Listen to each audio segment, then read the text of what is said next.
First is the force BI/dl sin theta is not a function of position r.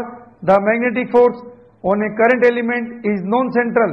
A central force is of the form F equal to Kf r nr vector. Second, the force dF vector is always perpendicular to both B vector and ideal vector, though B vector and ideal vector may or may not be perpendicular to each other. Third, in case of current carrying conductor in a magnetic field, if the field is uniform, that is B equal to constant, F vector equal to integration ideal vector cross B vector equal to I integration dl vector cross B vector, and as for a conductor, integration dl vector represents the vector sum of all the length elements from initial to final point, which is in accordance with the law of vector addition is equal to the length vector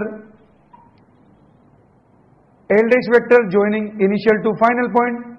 So a current carrying conductor of any arbitrary shape in a uniform field experiences a force F vector equal to I integration dl vector cross B vector equal to I L dash vector cross B vector, where L dash vector is the length vector joining initial and final points of the conductor as shown in figure A.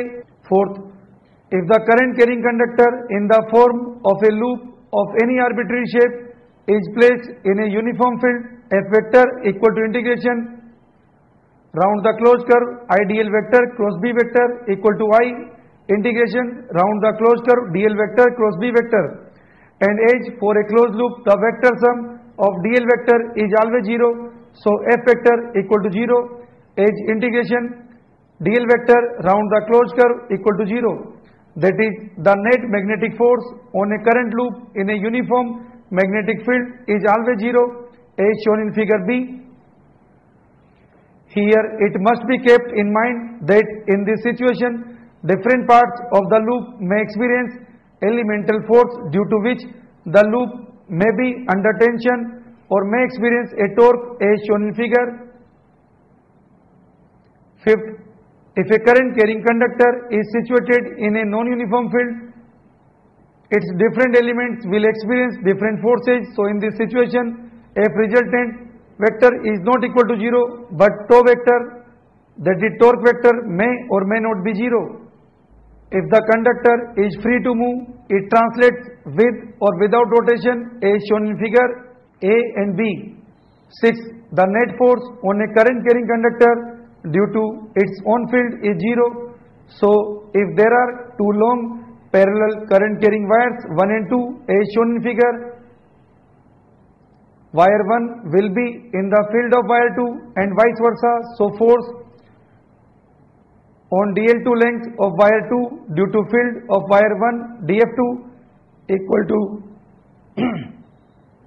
df2 equal to I2 dl2 b1 equal to mu naught upon 4 pi to I1 I2 upon d dl2, as b1 equal to mu naught upon 4 pi to I1 upon d, that is df2 upon dl2 equal to mu naught upon 4 pi to I1 I2 upon d. Same will be true for wire 1 in the field of wire 2. The direction of force in accordance with Fleming's left hand rule will be as shown in figure.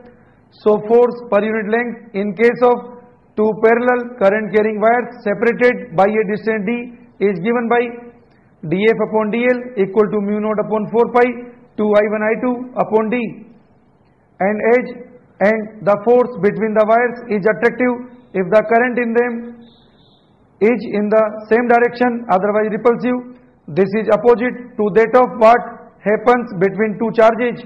7. In case of a current carrying conductor in a magnetic field, if the conductor experiences a force and is free to move, work will be done and hence its kinetic energy or speed will change, that is work done equal to change in kinetic energy with W equal to integration F dot ds vector